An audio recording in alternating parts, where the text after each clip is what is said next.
This story begins in a monastery somewhere in the middle of the mountains. Some woman, who was barely alive, begged God for forgiveness for her sins, and for the fact that she had once lost faith in him. It looked like she was going to die, her eyes slowly closed, but the next moment, she found herself alive and well in her room. As it turned out, she went back in time, and because of this she was angry, and even broke a vase. She got not at all what she wanted. Her name was Bianca d'Arnaud, and she was very famous as a quarrelsome wife.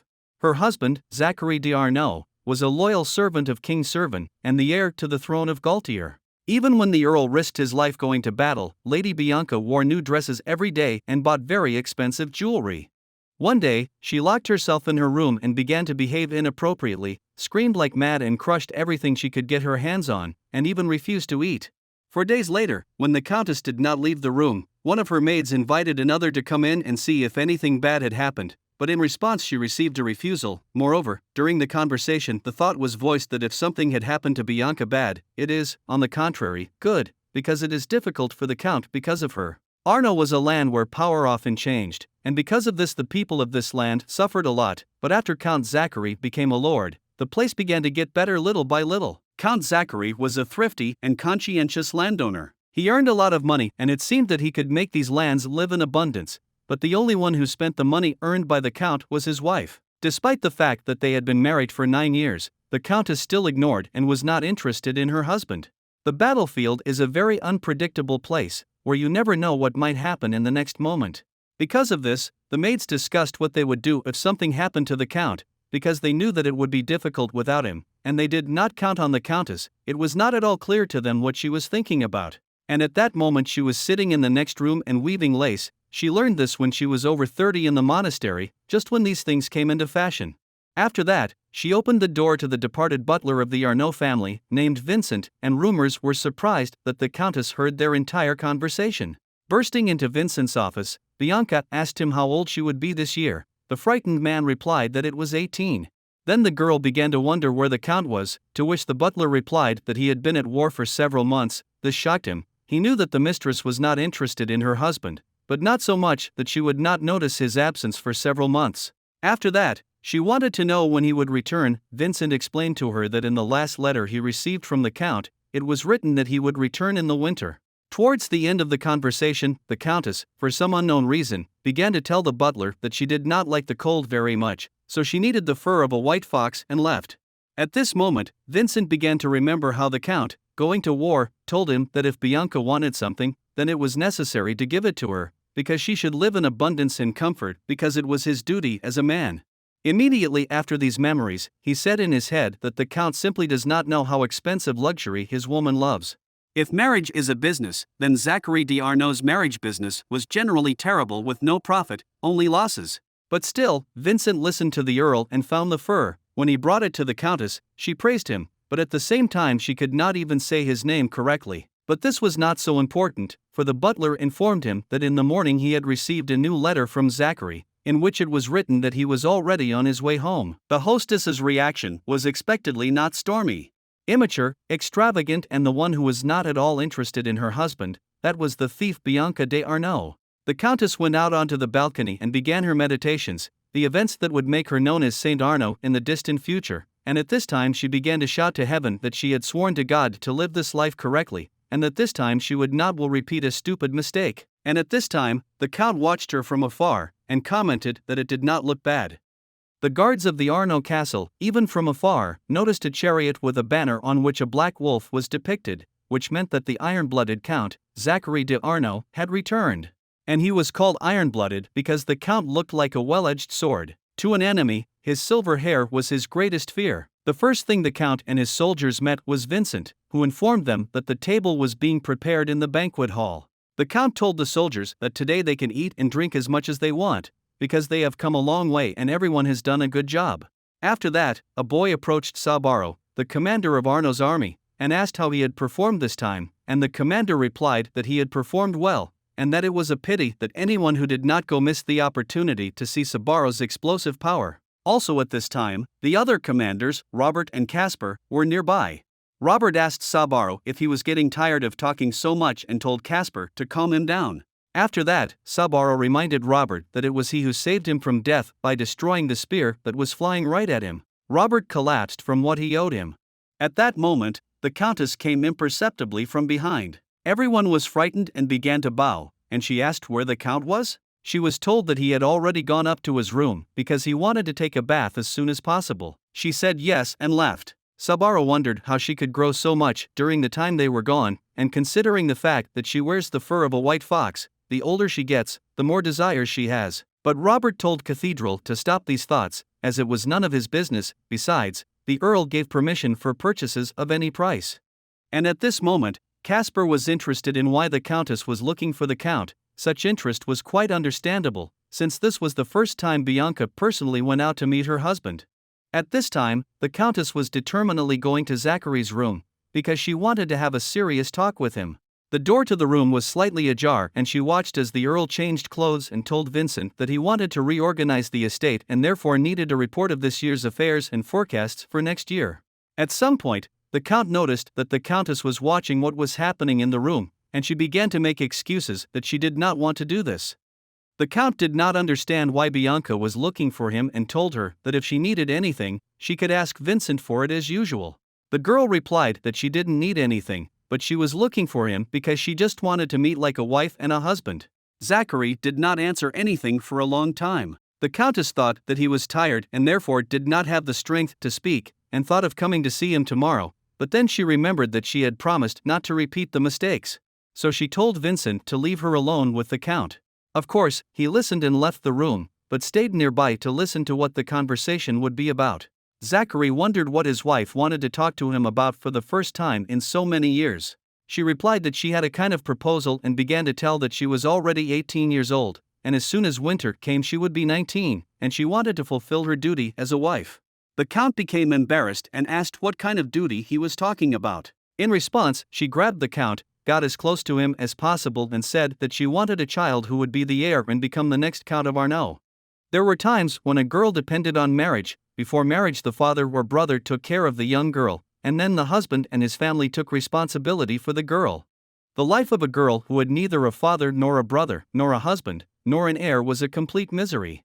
When Zachary heard that Bianca wanted a child, he was confused and asked her if she knew what it takes to have a child. The Countess was running through the thought in her head that she could not know this, since although her body is 18 years old, her soul has lived much longer.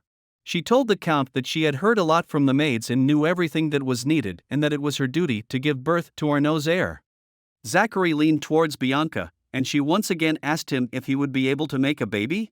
It seemed to the wife that her husband was not too happy about such an idea, but she did not expect that he would be happy. The Count invited them both to go to their rooms and rest, and was about to grab the door handle, but the Countess stopped him and offered to talk later. She understood that if she did not have a child, she would have to live that shameful life again. After these terrible memories, she asked how much their marriage cost. Why did the man answer her that the marriage cost 400 calves, 900 pigs, 100 silver cups of silk scrolls and 2 chests of jewels, and this is all Arnaud's budget for 2 years. Dowry is money that is brought to the groom's house when he gets married, as an inheritance given in advance for the support of the bride's parents. Since it was quite a considerable amount of money, it was not easy to remember all of it. This is not the kind of information that can be so easily memorized and retold. But there are cases in which it is absolutely necessary to know the exact amount. For example, when the bridegroom returns the bride and marries another, he must give with her all the dowry that he received. Bianca realized that the rumors that Zachary had a lover turned out to be true. She informed him that she would not seek a divorce, so he could continue seeing his mistress, and added that if he wanted to have a child on her behalf, she would not stand in the way. The Countess looked at her husband and did not understand how it was that there was no shame on his face, because when a wife talks about a mistress, anyone will feel discomfort. When the Count spoke, he said that there was no such thing and could not be, and in general he had no idea who had spoken such nonsense to her. Then he said that now the conversation about the heir was useless, and anyway it would start later, at the right time.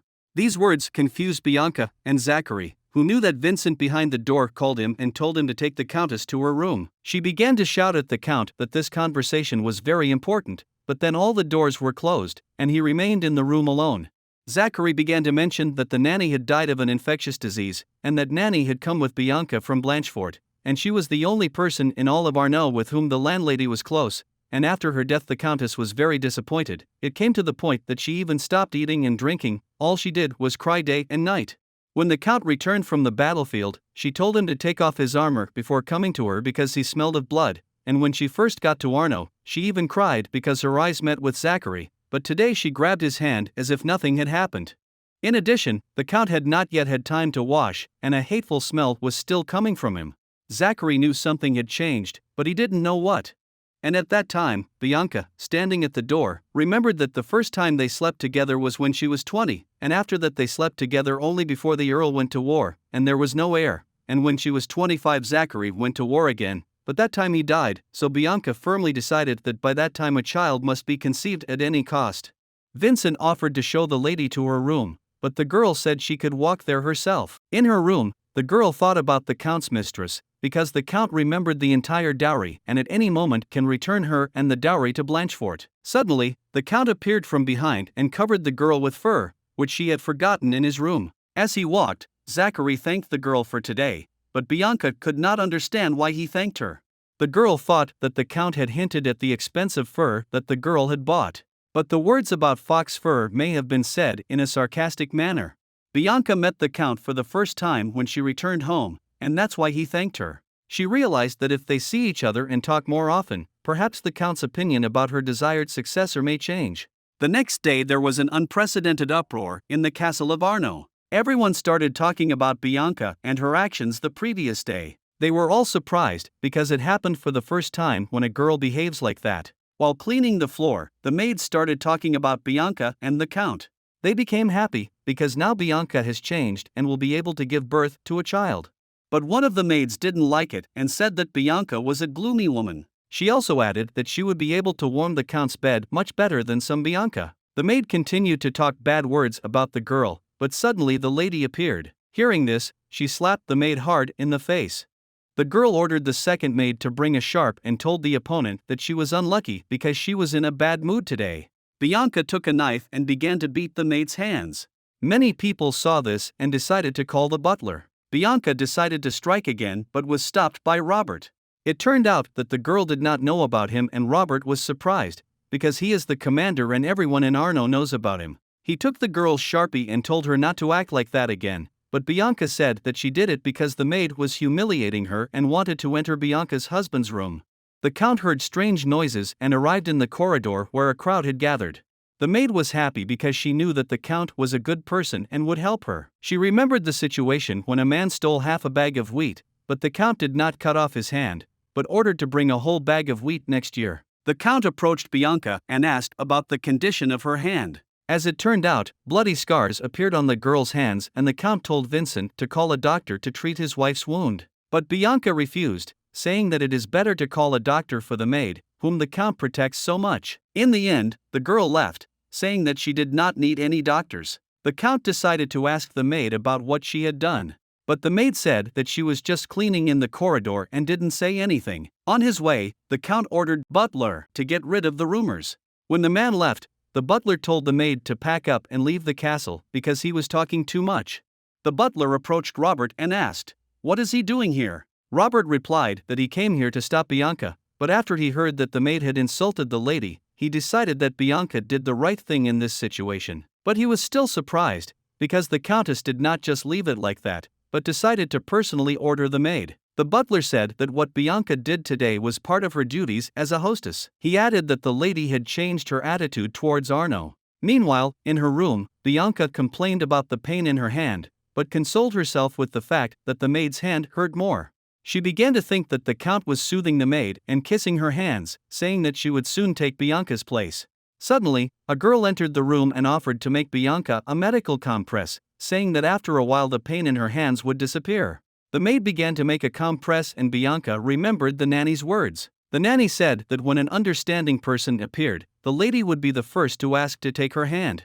The Countess asked the girl about her name. The maid replied that her name was Yvonne. Bianca told Yvonne to come to her tomorrow to do the medical compress again. Yvonne was happy because she finally had something she could do for the lady. Next, we move back 10 years to the capital of Severn, Laos. In the distance, a man called out to the Count and asked if he was the son of Viscount Vake. The Count replied that the title of Viscount and head of the family had been taken over by his older brother 3 years ago, and the Count is lord of the Arno estate. The man introduced himself as Postave de Blanquefort. The Count realized that Blanchefort was Crown Prince Gautier's right-hand man and apologized to him for being ignorant to Blanchefort. Blanchefort replied that everything was fine and asked him if the Count could give him a little time, because he had been wanting to talk to him for a long time. They went to the garden and decided to drink tea. Blanchefort began to say that until today he had served the king of Sèvres loyally and he had no doubt that Crown Prince Gautier would become the ruler of Sèvres. Blanchefort offered the Count to become the sword of the first Crown Prince.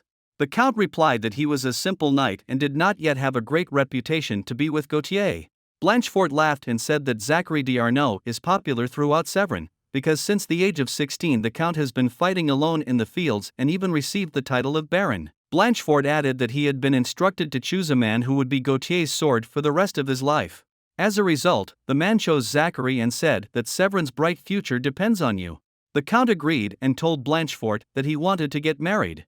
Blanchefort was happy because he has a daughter, and if Zachary marries her then Blanchefort will support him using all his connections and wealth. It was hard to refuse this offer, and as a result, this marriage is a business, and the precious wife he brought turned out to be Bianca. That evening, when the Count expelled the maid Auntie, he hastily summoned the 3 captains. As they left, the men thought they had to go to the battlefield again. They entered the room and asked the Count about it, but Zachary replied that there was something much more important than the war. He asked for one of them to accompany and guard his wife. The captains were very surprised, because they did not understand why the girl was guarded, since she sits in the room all the time. The Count replied that in the future he wanted the person he trusted the most to be by his woman's side and watch over her so she wouldn't get hurt, because Arnaud Bianca is a precious person. The next day, Yvonne came into Bianca's room again, and she started making a medical compress. Bianca woke up and thanked the maid, because now thanks to her she will no longer be lazy in the mornings. The Countess changed her clothes and went out into the corridor with the maid. As she left, Bianca said she was cold and Yvonne decided to go back to the room to get the fox fur for the Countess. She came to Vincent and asked if he sometimes did not care about Arnaud's internal affairs. He replied that he did, and Bianca said that at first it was supposed that the landlady, the Earl's wife, would take care of it, but she was not able to do it because she was quite young. But now Bianca is 18 and she is old enough to actively take care of the household. She told Vincent to teach her how to manage the house. Vincent was surprised, because after buying fur, the girl began to behave completely differently. She used to always spend a lot of money, but now, her spending has decreased significantly. Besides, she wants to restore discipline in the castle. Vincent agreed and told the lady to go outside to go around the entire Arnaud area, and Vincent would explain the farm as he went. The girl wanted to learn how to conduct these affairs so that in the future the Count would understand that Bianca had changed. Once outside, Vincent said that one of these 3 young men would guard and escort Bianca, but the girl refused, saying that she did not need a bodyguard. Vincent said it was the Count's order that no one follow the girl. Bianca was upset because she would be followed by guards and everything the Countess would do in the castle would reach the Count's ears. But Bianca had no choice and began to consider candidates. Casper said that he could become the girl's bodyguard, and Vincent announced that starting today the Countess's bodyguard would be Knight Casper. Suddenly the Count appeared and touched Bianca's face and told her that she should go to his room. Everyone became happy, because for the first time the Count accompanied his wife. Walking along the corridor, the girl thought that the Count would make her apologize to the maid, whom she had beaten sharply. Zachary said that he had kicked that maid out yesterday and added that he had no mistress. The girl asked him if he didn't want a successor, why did he have her guarded? The Count replied that it was just a measure, so that when the girl walked alone, situations similar to yesterday would not happen again. In the evening, Vincent spoke with the commanders and the Count about Bianca. Then he asked the Count what they were talking about when they went into the room. The man replied that Bianca thought he had a mistress. After that he asked Vincent if she sometimes sent letters to Blanchefort, butler. He said that the girl did not send or receive any letters. The Count ordered Vincent to take care of Bianca so that she would learn and get used to running the household before the beginning of spring. He also added that he wanted to take Bianca with him to the capital of Laos. His friends couldn't understand why he wanted to do this. Suddenly, Robert realized that the Count wanted to bring Bianca to the city to make a successor. The Count replied that it was not a topic he wanted to discuss. He also added that it had nothing to do with the trip. After a few days, the Countess fully recovered and began to learn housekeeping. Vincent began to show Arnaud landscapes, and Bianca remembered that she had walked through these lands and forests in the past. After inspecting the surroundings from the hill and explaining the state of the lands, Vincent first brought the lady to the sewing shop and told the girl how embroidery was done for clothes. Suddenly, two female workers began to discuss Bianca, saying that she is fat. The girl heard this and told an employee to come to her tomorrow with her work.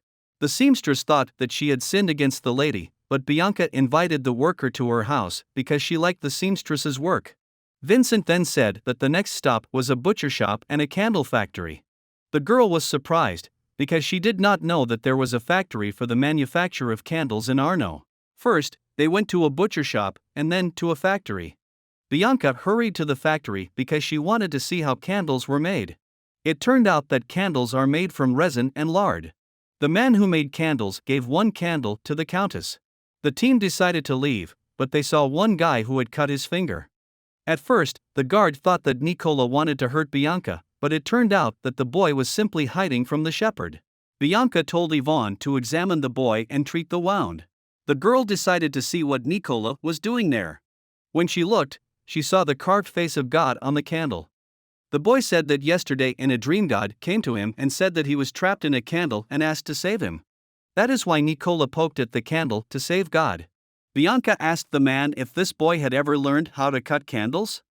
The man replied that Nicola never learned that because his father was a shepherd and his mother a maid. This boy grew up in a poor family, so eventually he will become a shepherd, like his father. But recently, he started spoiling the candles. After listening to this, Vincent told the lady to order Nicola, because it can be called theft. Bianca stood in front of the boy and told him to come see her tomorrow. The next day, two people who were called by Bianca came to the castle with the feeling that they would rather be beaten than invited here. They were met at the door by Yvonne, who told them she would take them to the countess. Walking down the hall, Nicola thanked the maid for healing his cut on his finger yesterday. Yvonne replied that he had Bianca to thank, because it was she who asked him to bandage his wound yesterday. Hearing this, Nicola was surprised. Suddenly Auntie appeared, who gathered her things and was about to leave the castle, but she met Yvonne and told her that the girl is a traitor. Everyone thought that Bianca kicked Auntie out because of Yvonne's request, and because of this, Yvonne began to catch angry looks from the other maids in the castle. Yvonne led the guests to the Duchess's room and Bianca was very surprised that they came quite early. Bianca approached the seamstress and said she wanted to teach her how to weave lace. She then told the boy about his actions and punishment. Nicola thought that he would be severely punished, but the countess opened the chest and gave the boy beeswax candles, telling him to cut silhouettes on them and give them to her. Nicola was pleasantly surprised, because he thought that Bianca, as a punishment, would drive him out of Arno's lands. The countess said she invests in them and their talent because they can make beautiful and precious things. She added that she wants to turn it into a business. Countess Bianca began teaching seamstresses to weave lace because, according to her, it was a new fashion item that would become popular in Severin and neighboring countries. Over time, this thing will turn into a fashionable item that emphasizes the magnificence of the wearer.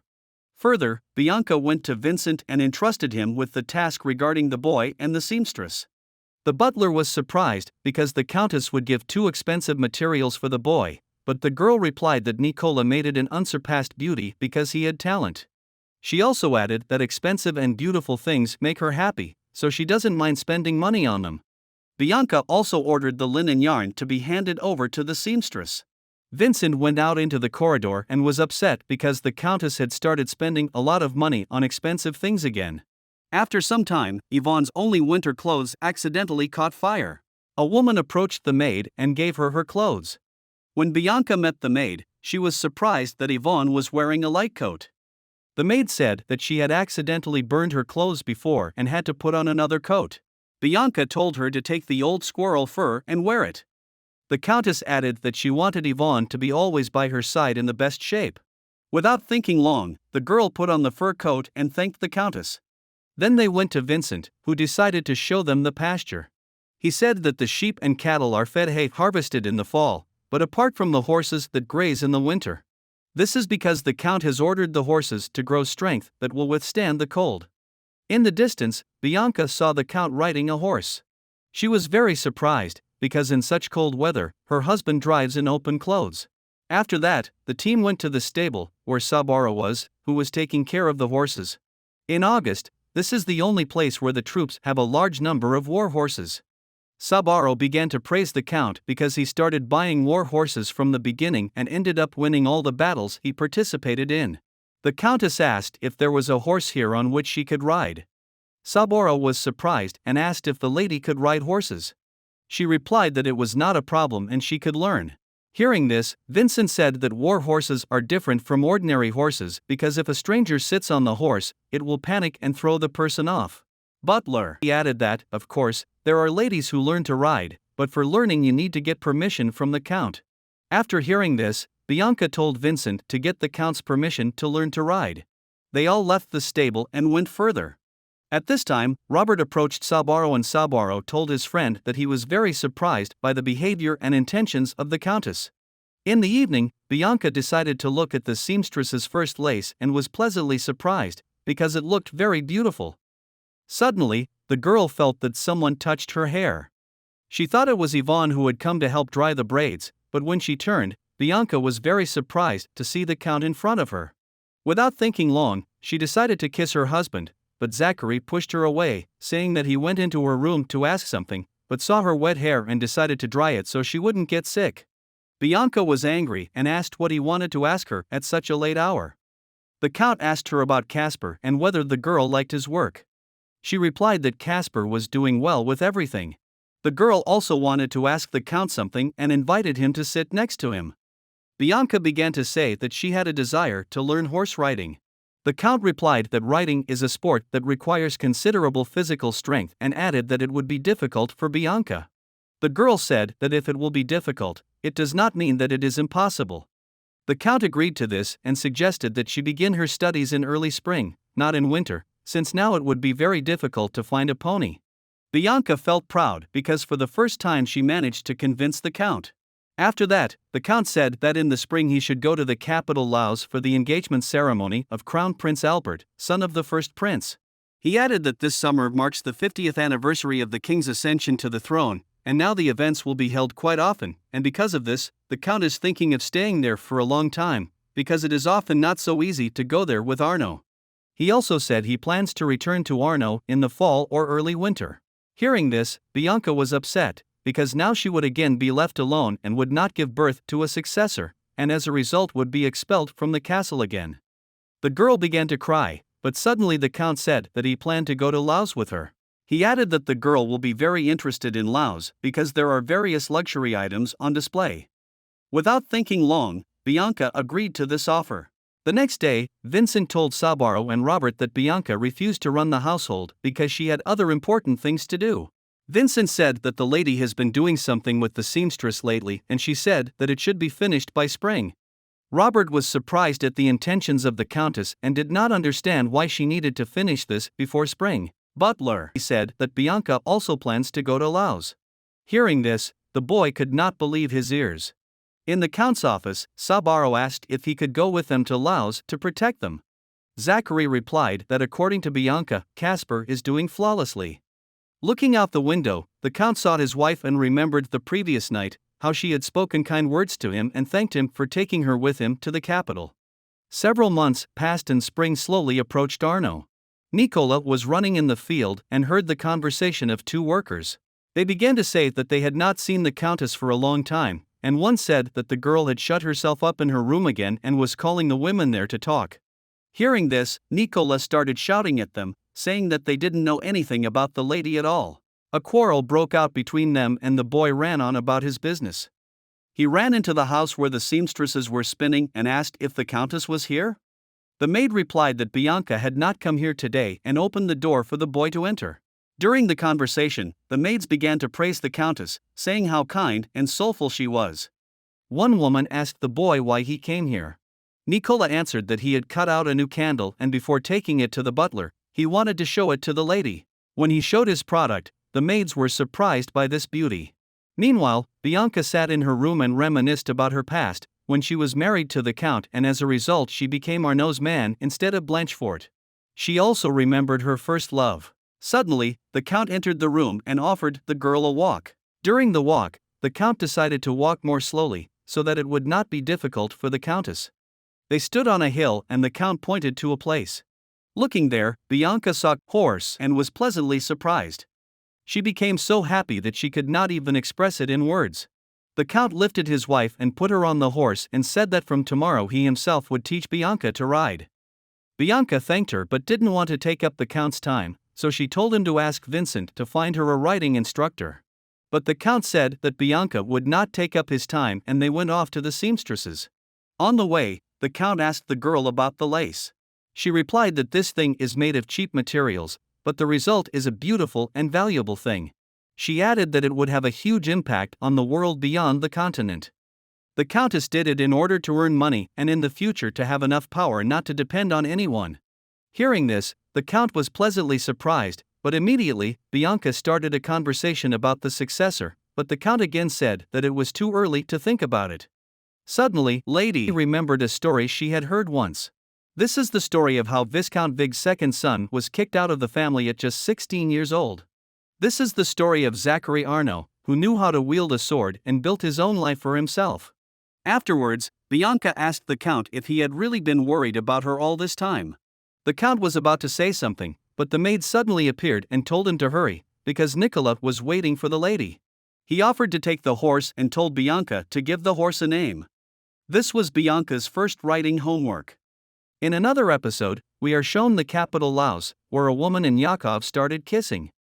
After that, a servant came to the man and said that Zachary d'Arnaud would come to Laos with his wife.